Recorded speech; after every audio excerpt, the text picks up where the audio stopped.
Deus vai lhe usar, aleluia.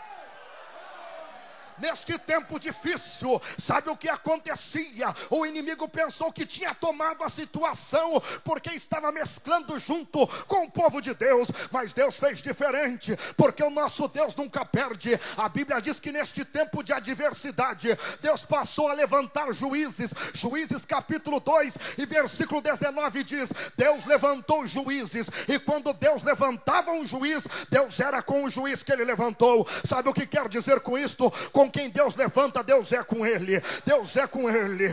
Deus levantava e dizia: eu sou com ele. Deus não perde, meu irmão. O inimigo pensou que ia entrar nos domínios do povo de Deus, e Deus passou a levantar, porque o nosso Deus, ninguém pega ele surpreendido, não. A Bíblia diz em Efésios 3:10 e 1 Pedro 4:10 que ele é multiforme graça. Está escrito em Isaías 40 e o versículo 12 que quem compreenderá o seu pensamento ou o seu entendimento. Você já deve ter lido em Isaías 40 e 28 que o nosso Deus não se cansa e nem se fadiga, e nem há esquadrinhação no seu entendimento. Ninguém vai surpreender o Senhor. Quando o inimigo pensar que está vencendo, o nosso Deus surpreende ele, porque o nosso Deus sabe surpreender. O nosso Deus sabe levantar pessoas. Você deve estar lembrado de Jeremias. Deus disse: Jeremias, você pode ir à batalha.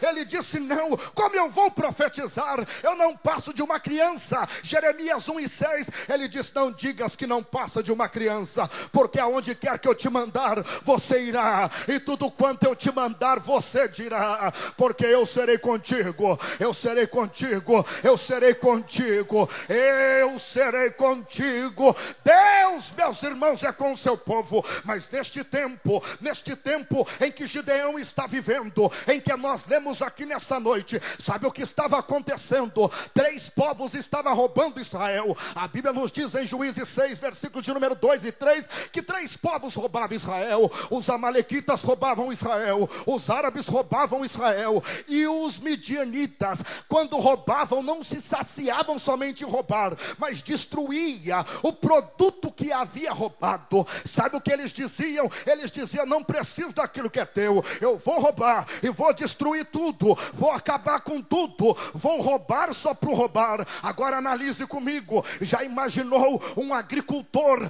plantar, meus irmãos, lançar a semente no solo, esperar o tempo determinado, e quando ia ceifar, já havia o inimigo ali, o inimigo estava roubando. Você já imaginou você trabalhar um mês inteiro a fio, e quando você vai receber o pagamento, vem o roubador, vem o assaltante e leva tudo aquilo que você com muito suor batalhou para ter aquilo. É mais ou menos isso que está acontecendo. Quando eles iriam ceifar, quando eles iriam colher, o inimigo vinha e tomava tudo, e espizinhava, humilhava, execrava Israel. Israel, meus irmãos, não estava fazendo aquilo que o Senhor mandou fazer, se impor contra o inimigo. Na verdade, eles até diziam: pode roubar, pode levar, contanto que não nos mate. Estavam abrindo mão do produto da terra, estavam abrindo mão do seu alimento, estavam deixando o inimigo roubar. E sabe o que o inimigo estava roubando? O inimigo estava roubando o trigo, e o trigo, meus irmãos, é a matéria-prima do pão, e o pão tem um significado muito extraordinário em Israel, tem um significado de efeito. O pão em Israel, primeiro, representa a prosperidade. Você já deve ter lido o Salmo 37 e o versículo de número 25, quando Davi disse: eu não vi um justo desamparado, e nem a sua descendência mendigar o pão. Sabe o que acontece na mesa de um israelita? Pode faltar tudo, só não pode faltar o pão, porque o pão é a prosperidade. Só que o inimigo não roubou o pão, ele roubou o trigo. Ele foi lá na fonte dizendo: eu acabo com o trigo trigo, não tem pão. Não tendo pão, não tem prosperidade. E alguém estava dizendo: leva o trigo, nós vamos ficar sem o trigo. Quando roubava o trigo, eles ficavam sem alimentação. O pão representa alimento, sustância. Não tinham com aquilo que se alimentar, porque o que matava a fome era pão. Você deve estar lembrado que no capítulo de número 6 do evangelho que escreveu João, do versículo de número 6 até o versículo 11, Jesus multiplicou foi pão, porque pão é nutridor, pão alimenta, pão dá sustância, pão revigora. Eles roubaram o pão também representa, meus amados, a honra de Israel. Eles estavam honrados quando eles colhiam o trigo. Sabe o que o inimigo fez? Falou: eu vou lá no trigo, eu vou acabar com tudo, e eles vão ficar sem essas três qualidades, que eles tanto querem ostentar na sua vida. Quando todo mundo estava abrindo mão do trigo, sabe o que Gideão fez? Gideão disse: o que é meu não. Todo mundo está deixando o inimigo roubar, e eu começo a pregar aqui, todo mundo está deixando o inimigo levar o trigo, mas Gideão disse: o que é meu não, o que é meu ninguém vai levar, eu vou fazer diferente. Pode roubar o vizinho da esquerda, pode roubar o vizinho da direita, pode roubar o da frente, pode roubar o do fundo, mas o que é meu ninguém vai roubar não, porque Deus vai me dar graça.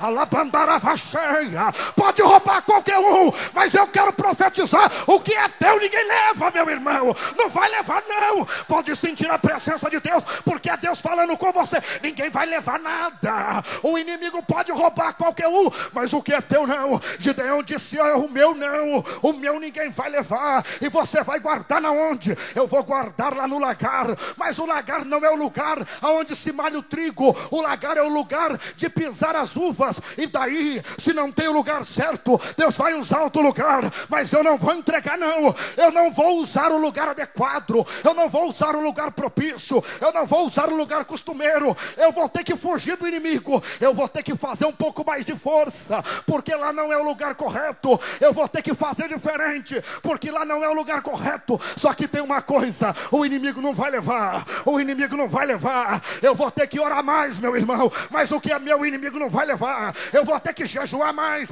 mas o que é meu inimigo não vai levar. O que Deus me deu é meu, o que Deus me deu é meu, o que Deus me deu é meu, e eu vou defender até o final. Eu lembro de Samar em 2 Samuel 23:11, quando todo mundo fugiu, Samar se colocou no meio do campo de lentilha. Os filisteus veio contra ele, e nos diz a Bíblia que Samar, os filhos de Ageu Ararita, ele se colocou no meio da porção de lentilha e começou a lutar. O inimigo vinha na esquerda, a espadada comia na esquerda, o inimigo vinha na direita, a espadada ia na direita, vinha pela frente. E Samar disse: não, é pequeno, a porção de terra é pouca, mas é meu, foi Deus que me deu. Se Deus me deu, o inimigo não tem parte aqui não. Aonde entra o Senhor, o inimigo não pode ficar.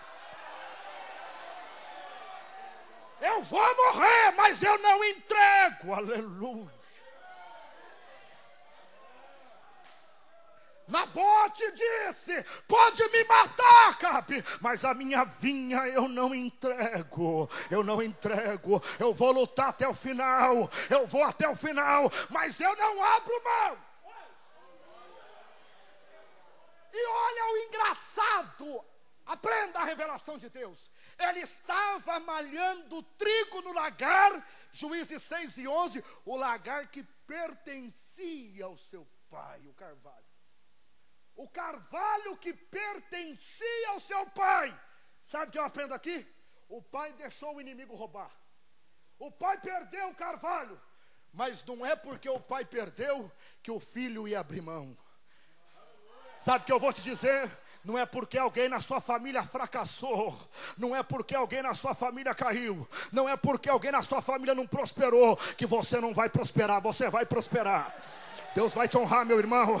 Deus vai te honrar. Não é porque no meio da sua parentela ninguém estudou, você vai estudar. Não é porque ninguém na sua parentela tem um bom emprego que você não vai ter. Deus vai te usar, meu irmão. Não é porque alguém fez errado que você vai fazer. Deus vai te usar. Você é a diferença de Deus, você é o diferencial de Deus. É você que Deus vai usar. Não é porque o pai perdeu que o filho vai perder, aleluia. Tem alguém dizendo assim: não, mas meu pai, olha, não prosperou, a minha vida é uma mazela, a minha vida é uma vida catastrófica. E daí, meu irmão, você vai mudar essa história, você vai mudar este negócio, você vai fazer diferente, e Deus vai lhe usar.